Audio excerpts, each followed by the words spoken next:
Welcome to the Kapeel Gupta Career PodShow. And I'm your host, Kapeel Gupta. And today is going to be a different kind of episode. No fancy jargon, no corporate gyan, just honest, heart to heart conversation about something that almost every single one of us has whispered to ourselves late at night. Sometimes in the middle of a crowded exam hall, sometimes staring at a rejection email, and sometimes watching someone else's Instagram story showing off the new job offer. Now that whisper, and it says, I am not enough. Now, before you think this is just another motivational podcast that will tell you to believe in yourself and hustle harder, stop. That is not what this is. Today, we are going to go deeper. We're going to talk about where this feeling comes from, why it is so common among Indian students and young professionals, and what you can actually do about it. Not theory, real, practical, actionable steps. According to a 2023 survey by the Indian Journal of Psychiatry, nearly 74% of Indian college students reported feeling inadequate or not enough in relation to their peers at some point during their academic years. 74%. Oops. That means if you're sitting in a room with three of your friends right now, chances are at least two of you have felt this way. So if you have been quietly carrying this feeling, let me say this loud and clear. You are not alone and you are not broken. So today's episode is structured around 5 big ideas: childhood resilience, the fear that creeps in during adolescence, the dangerous trap of I am not enough, and how to break that cycle, and finally, simple practical strategies that actually work for people like us. So grab your chai, find a comfortable spot, and let us dive in.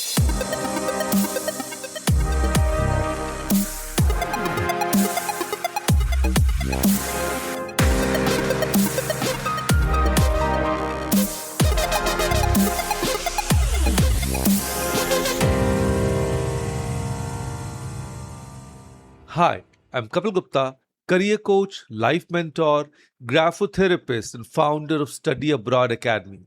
I help students, parents, and young professionals gain clarity, confidence, and direction in life and career through deep coaching, mindset transformation, and the powerful practice of graphotherapy. Because career success is not just about choosing the right course. It's about becoming the right person for the life you truly want to build. So let me take you back. Close your eyes for a second and think about a 5-year-old child, maybe your little cousin, maybe a kid you have seen playing in the park. Now that child is running fast, arms wide open, completely free, and then bam, they fall and they scrape their knee. There's a tiny yelp, maybe even a few tears. But what happens next? Within 60 seconds, sometimes even 30, the child is up again. Dust on the knees, maybe a little sniffle, and then they're running again. Same speed, same joy, no baggage, no hesitation, no inner voice saying, See, I told you so. You're such a failure, you cannot even run properly. That child, that fearless, curious, unstoppable little human was once all of us. Think about it. When you were 4 or 5 years old, you did not know the meaning of failure. You tried to ride a bicycle and fell 15 times, and each time you got back up because falling was just part of the process. You tried to draw a cat, it looked more like a potato, and you still proudly showed it to your parents. You made up songs, danced in the middle of the living room, and asked every adult every possible question without any fear of sounding stupid. And that was your default setting. Resilience, curiosity, fearlessness. And the most beautiful thing about it, it was completely natural. Nobody taught you to bounce back. You just did it automatically without overthinking. See, neuroscience actually supports this. Research from Harvard Center on the Developing Child shows that children below the age of 7 have what scientists called neural plasticity at its peak, meaning their brains are literally wired to try, fail, learn, and try again. They've not yet built the pathways of shame and self judgment that adults have. They are, in the truest sense of the word, resilient by design. So here's the question worth sitting with. If resilience was your factory default, what happened to it as you grew up? When did the fearless little kid inside you start to shrink? So the answer for most of us is somewhere between the ages of 10 and 18. Secondary school, board exams, coaching classes, the great Indian comparison machine, otherwise known as aunties, relatives, neighbors, and sometimes, unfortunately, even our own parents and teachers. So I want to tell you a story. Now, there's a student, let's call him Arjun. Arjun is a sharp kid, funny, creative, loves to draw, and in class 6th, his art teacher told him he had real talent. He was happy. He drew everywhere in his notebooks, on his tiffin box, on the margins of his maths homework. Life was good. And then class 9th happened. Board exams were 2 years away. His parents started to worry. They enrolled him in a coaching institute. And suddenly, the only thing that mattered was marks. His art books were moved to the bottom of the shelf. And one evening, a relative visited and saw his marks. 67 out of 100 in science? And they said, in that very casual Indian way, अरे 67 ही आए Sharma uncle का बेटा 92 लाया है तुम कब सुधरोगे and just like that with one careless sentence a seed was planted, a tiny poisonous seed that whispered, you're not as good as him, you're not enough. Sounds familiar? Because this is not just Arjun's story, this is the story of millions of Indian teenagers. The constant comparisons, the why can't you be like him, the marks obsessed culture, the pressure of IIT, NEET, UPSC, where the entire self worth of a student gets tied to a 3-digit score. According to UNICEF India's 2022 report, India has one of the highest adolescent stress rates in Asia, with over 60% of students between age 13 to 17 reporting feeling constantly worried about their academic performance. And here's the really sad part. That stress does not go away after school. It just changes its name. In school, it's marks. In colleges, it's about placements. At work, it's about promotions. The comparison never really stops. It just upgrades itself. The teenage years, which should be about discovering who you are, often become about performing who others want you to be. And when you cannot meet those expectations, when you score less than expected, when you do not get into the college everyone hoped for, when you are not the topper or the athlete or the well rounded student, the fear kicks in. The inner critic wakes up, and slowly, very slowly, that fearless child starts to disappear. And now, here is where it gets really important. So please listen carefully. at some point in our late teens or early 20s. Maybe after a tough semester, maybe after a rejected job application, or maybe after watching batchmate after batchmate gets placed while you are sitting waiting. Something shifts. It's no longer just about one bad result. It starts to feel personal. It starts to feel permanent, and it starts to feel like proof. I failed this exam becomes I'm a failure. I did not get this job becomes I am not good enough for any job. I've not figured out my career yet becomes something is fundamentally wrong with me. This, my friends, is what psychologists call the fixed mindset trap. And in the Indian context, it has some very particular cultural flavors that makes it even more dangerous. Think about the pressure that comes from all sides. Your parents sacrifice so much for your education. Every time you do not perform well, guilt piles on top of inadequacy. Your relatives have a timeline for your life that you never agreed to. Degree by 21, job by 22, marriage by 25, baby by 27. And if you deviate from the timeline, you're seen as falling behind. Your social media feed shows every successive story except the struggle behind it. Everyone seems to be thriving except you.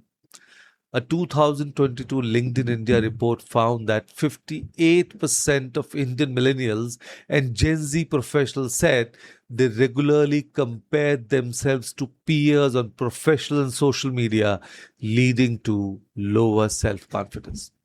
And the cruelest thing about this trap is that it is invisible.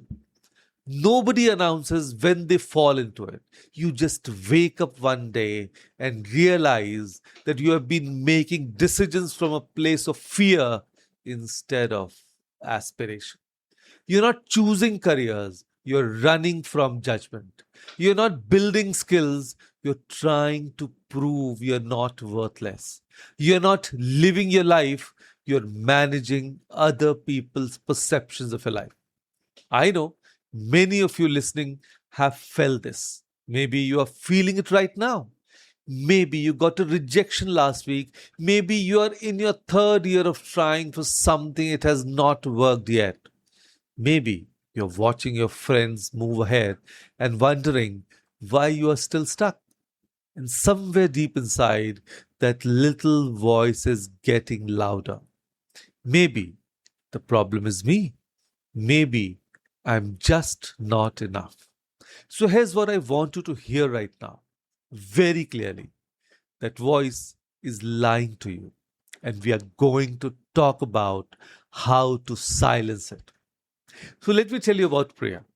She graduated with a BBA degree in 2021 from a decent college in Pune.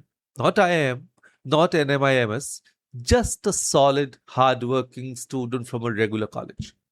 She applied for over 130 jobs in the first year after graduation. 130. She heard nothing back from 90 of them. Got rejected after interviews in 30 and got to final rounds for 10 and zero offers. By the end of that year, she was convinced she was the problem. She started lying about job hunting when relatives asked. She stopped going to college alumni groups because she could not bear to see others celebrating. She spent 3 months barely leaving her room. The I am not enough trap had swallowed her completely. And then one day, a mentor, a senior from her college who had gone through something similar, sat with her and said something that changed everything. He said, Priya, you're treating rejection as a report card about who you are. But rejection is actually a data point about fit, not about your worth. You're not failing at being a person. You're finding the right match, and that takes time. And that reframe from I am a failure to I am in a matching process was the beginning of Priya's turnaround. She changed her strategy, got specific about her niche, built new skills, and within 4 months landed a role she actually loved. And today, she manages a team of 12 and mentors fresh graduates going through exactly what she went through. So, what can we learn from Priya's story? The first and most important thing is this: failure is feedback, not identity. Let that sink in. When something does not work out, it's giving you information. It is saying, this approach, this timing, this fit did not work. It's not saying you as a human being are fundamentally defective. Carol Dweck, the Stanford psychologist who coined the idea of the growth mindset, puts it beautifully. She says the difference between people who recover from setbacks and people who collapse under them is not talent, not intelligence, not even luck. It is one simple belief. Do you believe your abilities can grow, or do you believe they are fixed? And the moment you start seeing every failure as a lesson rather than a verdict, the whole game changes. See, research by Dweck's team at Stanford found that students taught to see failure as a learning opportunity scored significantly higher over time compared to peers who were praised only for results. So, the second shift that breaks the cycle is separating your self worth from external achievements. And this is genuinely hard in India, where our entire upbringing ties our value to our results. But here's the truth bomb: your exam marks, your job title, your salary, none of these things are you. They're things you have done or things that have happened to you. You are the one who did them, lived through them, learned from them. And that person, the one learning, growing, trying, is always enough. The third shift is community. Isolation makes the I am not enough voice louder. When you're alone with the thoughts at 2 a.m., that voice has the stage all to itself. But when you're surrounded by people who genuinely see you, mentors, peers, friends who are also figuring things out, that voice gets drowned out by the real story. That you are a work in progress, just like everyone else, and that is perfectly okay. All right, we have done that deep dive. Now let us get practical, because knowledge without action is just a very long TED talk. So here are 5 simple, relatable strategies that actually work. If you want, please note them down. They are not magic tricks, not overnight transformations, but consistent, small things that over time change everything. The first strategy is journaling. And before you roll your eyes, hear me out. I'm not talking about writing 5 pages a day like some productivity guru. I'm talking about 3 minutes every evening where you write down 3 things. One thing you tried today, one thing that did not go as planned, and one thing you learned. That's it. This small habit does something remarkable over time. It shows you that you're always in motion, always learning, always growing, even when it does not feel like it. It creates evidence that contradicts the I am not enough story your brain keeps telling you. The second strategy is seeking mentorship.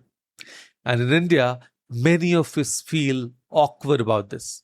We do not want to bother senior people. We feel like we do not deserve the time. We are not sure what to say. But here's the truth. Most people, most people who have achieved something meaningful genuinely want to help younger people navigate the same path. They remember what it felt like to be where you are. A good mentor does not just give you career advice. They reflect back to you a version of yourself that is capable and deserving at a time when you cannot see yourself. See, according to a Deloitte study, 83% of young professionals who had access to mentors reported higher confidence levels and were more likely to stay in their chosen career paths compared to those without mentors. See, the third strategy is celebrating small wins. And by small, I mean genuinely small. Sent 3 job applications today? That's a win. Learned one new skill on YouTube? That's a win. Had a slightly more confident conversation with the recruiter? That's a massive one. In a culture that only celebrates big visible successes, the IIT rank, the package announcement, the startup funding, we forget that all big achievements are just a stack of small ones. So start stacking. And the fourth strategy is practicing self compassion, which is just a fancy way of saying talk to yourself the way you would talk to your best friend. Imagine your closest friend came to you and said, I got rejected for a job today. I feel like such a loser. Would you say, "Haan yaar, you are right, you are a total failure"? Of course not. You would say, "Yaar, one rejection does not define you. You tried. That takes guts. Now let's figure out what comes next." So give yourself the same grace. Research by Dr. Kristen Neff at the University of Texas shows that self compassion, treating yourself with kindness after a failure, leads to greater resilience, more motivation to improve, and lower anxiety compared to self criticism. So, the next time you are being harsh on yourself, remember self compassion is not weakness. It's actually the most strategic thing you can do for your career. And the fifth and final strategy is focusing on progress, not perfection. Perfection is a myth. Nobody you admire got there perfectly. Behind every success story in India, whether it's a first generation entrepreneur, a civil services topper, or a startup founder, there are years of messy, imperfect, humbling attempts. Your job is not to be perfect. Your job is to be persistent. Progress is the real metric. Ask yourself, not am I there yet, but am I moving? If the answer is yes, even a little, even slowly, you are winning. So let's bring this full circle. We started with the child, fearless, curious, getting up after every fall with a grin. The child is still inside you. Life just built some walls around them. Walls made of comparisons, rejections, expectations, and the constant noise of a world that measures your worth in marks and salaries and job titles.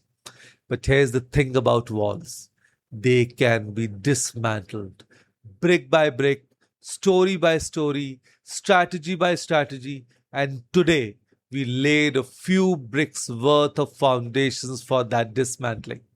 We talked about how childhood resilience is our natural state, not something we need to create, but something we need to rediscover. We talked about how fear and comparison creep in during adolescence and quietly begin to shape our identity. We talked about the dangerous trap of "I am not enough," how it takes a setback and turns it into a story about who you fundamentally are. And then we talked about how to break that cycle through reframing, community, and separating your worth from your results. And finally, we talked about 5 real simple strategies you can start using today. So I want to leave you with this thought. The fact that you're listening to this, that you sought out a conversation about resilience, about bouncing back, about being enough, that already tells me something important about you. It tells me you have not given up. It tells me you still believe in your own potential, even if that belief is a tiny, flickering flame right now. That flame is everything. Protect it. You're not defined by one exam, one rejection, one missed opportunity, or one difficult chapter. You are the sum of every try, every lesson, every "I'll try again tomorrow." And that person, the one who keeps trying, is more than enough. Always was, always will be. So here's your challenge for this week. And I want to take it seriously because it is simple, but it is powerful. Tonight, before you sleep, take out any piece of paper, your notebook, the back of a receipt, the notes app on your phone, and write down three things. One, a time in the past when you felt not enough, but you pushed through anyway. Two, one small thing you are going to try this week that scares you a little. And three, the name of one person in your life, a friend, a senior, mentor, who you are getting to reach out this week just to connect. That's it. Three things. Do not overthink it. Just write it down and then share it. Share this episode with one friend who you think is quietly carrying the I am not enough feeling. You might not know they need to hear this, but they probably do because 74% of us have been there, remember? Be the person who says, hey, I heard this episode and made me think of you. You should listen. That one gesture might be the thing that changes someone's week or their life. If this episode resonated with you, subscribe to the Kapeel Gupta Career PodShow wherever you get your podcast. Leave a review. It genuinely helps more people find this content. Follow me on Instagram and LinkedIn for daily career insights, real talk, and the occasional very bad fun. Until next time, keep trying, keep growing, keep believing, because you're not just enough. You are always enough. You just needed a reminder.